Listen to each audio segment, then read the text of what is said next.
Oh boy. Oh boy, we get to see the thrilling competition.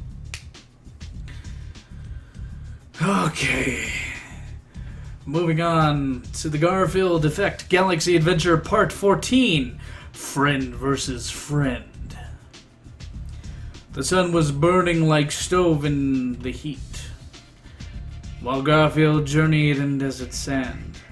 Garfield had heard rumors of horror that Garrus had turned to madness and evil, and was leading biker mutants to torment the innocent.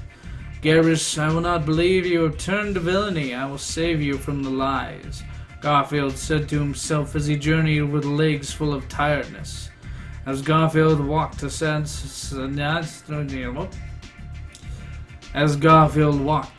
sandstorm blew sand in his face with vile menace, but Garfield felt no pain and laughed with heartiness. Sands, do your worst. Sand is nothing to my iron muscle, shouted Garfield over desert sandstorm. As Garfield journeys in sand, he reminisces over times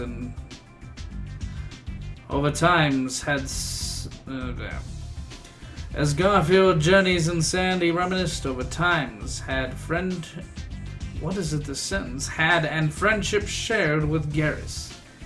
He thought of happy times of eating lasagna and talking about hot girls and sexy women. Garfield thought of happy memories as he walked in sands. Soon after much walking, Garfield saw a mysterious structure of majesty. It was a great Sphinx statue with Garrus' head on it. It was surrounded by biker mutants, and on top, sitting the throne of majesty wearing royal crown, was Garrus, dressed like a mighty Turian biker pharaoh. Men, women, and children were slaves working on mighty Garrus Sphinx statue for Garrus. Chained to Garrus Sphinxes were Tally and Miranda. Garfield, you must save us. Garrus has lost his mind and cannot find it, screamed Miranda with panic. You must bring him to his senses, yelled Tally with crying. Shut up, women's, I will put you in your place, roared Garrus with angry voice. All this rampant sexism in this. Garrus, you must stop madness. Come with me to find Normandy and fight Reapers, shouted Garfield to Garrus. No, Garfield, I have found the truth. You have held me back from glory. I now rule desert sands. I must complete the Garrus Sphinx as monument to my majesty, declared Garrus with mad insanity in his eyes. Garrus, do not make me fight. I do not want to be fighting you, Garfield said with eager fists ready for fighting combat. Ha ha, Garfield, your day of glory is over and mine has now begun. Face my might. Get him, biker mutants! Garrus ordered his biker mutants as he laughed with maniac laughing. Biker mutants rushed Garfield and attacked him with all of their biker might, but Garfield was ready for combat and rushed in with glorious fists of pounding. Biker mutants tried to fight Garfield with fists and chains, but Garfield blocked with ease and pounded them like mushy lasagna unworthy of stomachs. Timer for dinner, first course biker mutant, commented Garfield with cleverness. Another wave of biker mutants came for fighting, but Garfield was prepared. Garfield blocked one biker mutant's punch and ripped his arm off and used it to beat more biker mutants silly. This is my sword and virtue is my shield, roared Garfield with bellowing. More waves of biker mutants came, but Garfield was not afraid, for he fears no man, woman, child, or biker mutant. There was no comma in that. Garfield whipped out his trusty Desert Eagle and pumped it full of action.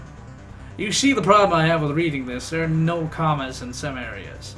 I have to adjust it accordingly. More waves of biker mutants came, but Garfield was not afraid, for he fears... I've already read that part. I'm the weatherman, and I predict bullet showers, Garfield declared with heroic voice as he mowed down biker mutants like Wild West space cowboy. After biker mutants were mowed down, Garrus jumped from the Garrus Sphinx to challenge Garfield in one-on-one manly battle. Garrus approached Garfield and threw his pharaoh cape away with dramatics. Garfield, I challenge you to one-on-one battle. Mano-a-mano. No weapons, just manly fists. Garrus challenged him with showdown finger points. You are not... you remember the last boxing match you got in with Garfield? It's not going to end well for you, buddy. You're on, G-Man. I will pound sense into you with iron knuckles, Garfield responded, throwing weapons away with ease. Time to show you what a real man is made of, Garrus said with audaciousness as he prepared with Turian martial arts. As Garfield and Garrus began to fight, awesome rockin' music filled the air. Garfield and Garrus rushed each other with speed like spawning bees. Spawning bass? Okay. They exchanged blows like crashing trains. As fists collided, thunder sparked in air with great booming and sound, and ground shook with quacking. Quacking? It's quaking, I know. It's just ridiculous. You're a true man, Garfield, but I'll not be letting you win. Prepare for jump kick. Garrus yelled with challenging vocals as he prepared for jump kick. I will meet you foot on, responded Garfield without fear. With these mighty words, Garfield and Garrus soared through the air with mighty jump kicks and met each other midair with red sun blazing behind them for dramatic effect. When Garfield and Garrus turned to ground, Garrus fell and sprained his ankle. You are lost. Surrender, roared Garfield with mighty mercy. Never, shouted Garrus as he lifted a large boulder and mashed it on Garfield. No, shouted Tally and Miranda, seeing their lover man crushed by boulders. Tally could not bear the heartbreak and felt her heart explode with sadness, killing her. Her heart exploded? Ha ha! I'm the ultimate man now, celebrated Garrus with glee. Then suddenly from the boulder a mighty fist smashed through. An orange figure filled with testosterone and incredible strength emerged. It was Garfield! Garfield's muscles burst through his leather jacket, showing off tattoos on manly chest. One of a hot lady in a bikini holding some lasagna and the other of the Reaper playing the guitar.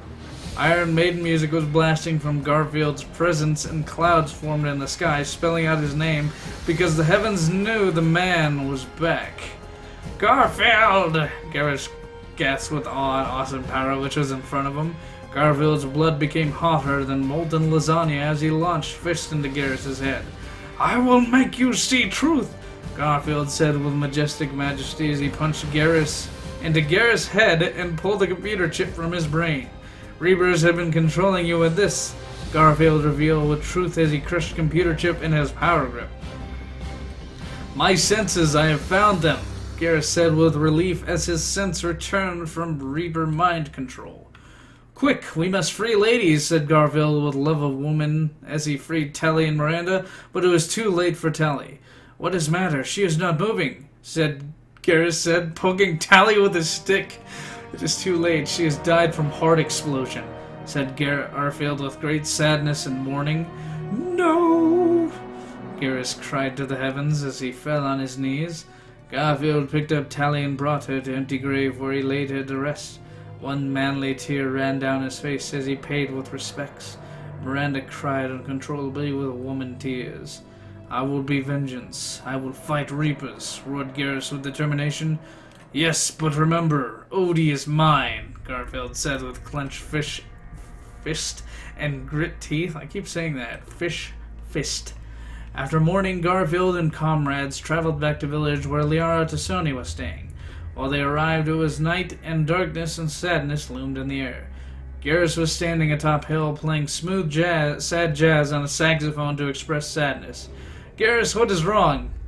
If you even have to ask, asked Garfield, wondering.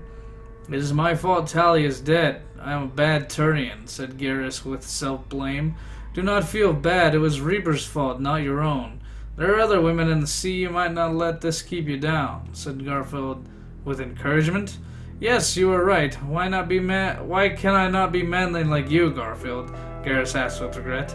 No man can achieve impossibilities. One day if you train hard and eat lasagna, maybe you can stand up to this, said Garfield, pointing to his massive bicep. Garfield, you are a true champion. If I am half the man you are, I'll be happy Turian, said Garrus with true respect for his friend. After cheering up Garrus,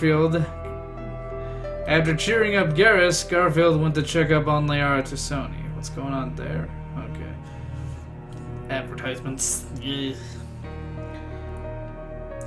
Garfield, I have important news for you. Saren is alive and on this planet he is keeping Normandy prisoner. You must go to him, Liara Tassoni said with urgent panic. Saren? Very well, I will go immediately. If Saren can die once, he can die twice, said Garfield, pounding fist on table, breaking it. Wait, Garfield, you cannot go without proper goodbyes, whispered Liara to Sony with tongue in Garfield's ear. You. Oh, you sassy woman, you know how to make me work up a sweat, Garfield said, slapping Liara to Sony's behind. That is right, Garfield. When I saw you, I knew I had to have you. You're my knight in shining armor now. Let me ride you like a trusty steed. Liara to Sony said with wanting eyes and licking tongue. I am Knight of Love, and I will make you my squire, but I must warn you, I do not carry a short sword, but a claymore, Garfield says as he unsheathed himself and jumped in Liara to Sony, ready to deliver pleasure with his mighty blade. That's a terrible image. It's always been a terrible image of a fat orange cat jumping into women, but you know. Garfield and Liara meshed bodies together and ran the whole village, and the whole village heard Liara's banshee cries as Garfield rocked her womanly parts. A shooting star in the sky ran across as Garfield and Liara rolled in the hot sand to making even hotter loving all night long. Well, that was a long chapter. But it's still interesting. It's good. It's still weird. Odie's still alive. To be continued.